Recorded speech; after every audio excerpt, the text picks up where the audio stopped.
Bueno, muy bien, seguimos con el segundo video del repaso de cardiología. Ahora vamos a hablar un poquito brevemente de las cardiopatías congénitas que podemos llegar a encontrar en el adulto.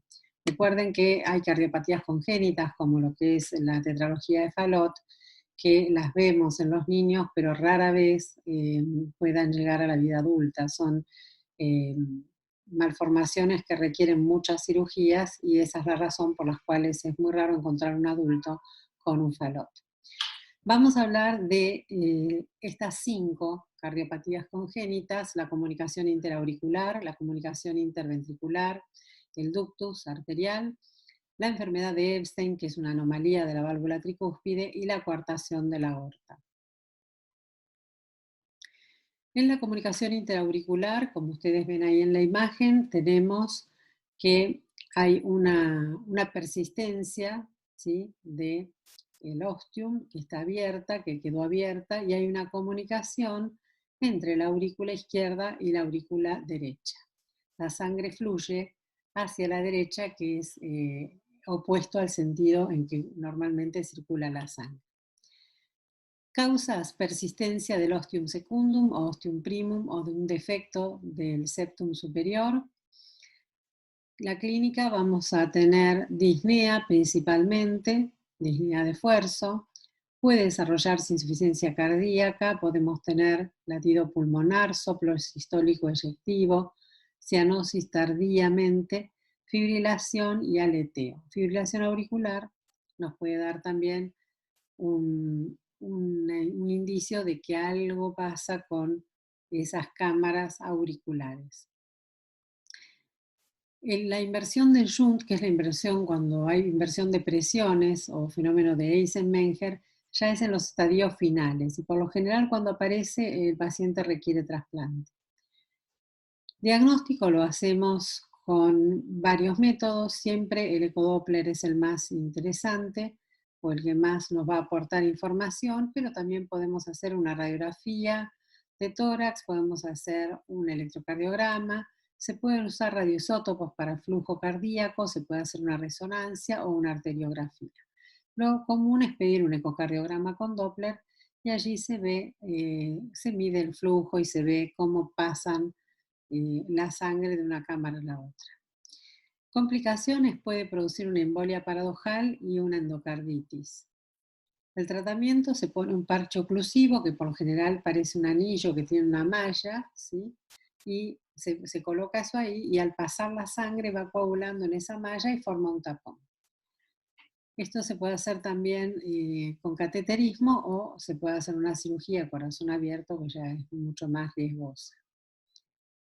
La comunicación interventricular: el defecto es en el cierre del septum o tabique interventricular. Puede estar un defecto a distintas alturas, ¿sí?, del tabique. Aquí está dibujado en el medio, pero puede estar más arriba o más abajo. La clínica también es un poco la misma que para la comunicación interauricular, pero más florido el cuadro. Disnea de esfuerzo: puede haber un soplo o lo sistólico o en maquinaria con frémito. Y en los casos avanzados, inversión del shunt, fenómeno de Eisenmenger. Tipos: perimembranosa, defecto apical o muscular, defecto de entrada o del canal auriculoventricular y subaórtica. Diagnóstico: principalmente con el ecodoppler, pero también podemos hacer radiografía o cateterismo. Tratamiento: igual que el anterior, podemos colocar un parche mediante cateterismo o por cirugía a cielo abierto. Y las mismas complicaciones: endocarditis, insuficiencia cardíaca congestiva y síndrome de Eisenmenger, que ya requiere trasplante. El ductus persistente o conducto arterioso persistente, que habíamos hablado un poquitito en la clase de valvulopatías, es justamente esta comunicación que existe entre la aorta y la arteria pulmonar. En la vida fetal o embrionaria, esa comunicación es normal y después que nace el niño, esa comunicación se cierra. En algunos casos persiste, también vamos a oír un soplo continuo o maquinaria de Gibson, y la clínica va a abarcar también disnea, fatiga, un pulso saltón, es un pulso amplio, y agrandamiento cardíaco con disminución de la TA sistólica y cianosis tardía. Y por supuesto el soplo de Gibson. Podemos diagnosticar principalmente con el ecodoppler, pero también podemos pedir electrocardiograma, radiografía, resonancia, centellograma, arteriografía. Tratamientos: hay que hacer un cierre del ductus por cateterismo o por cirugía, colocando muelles elásticos o ligaduras.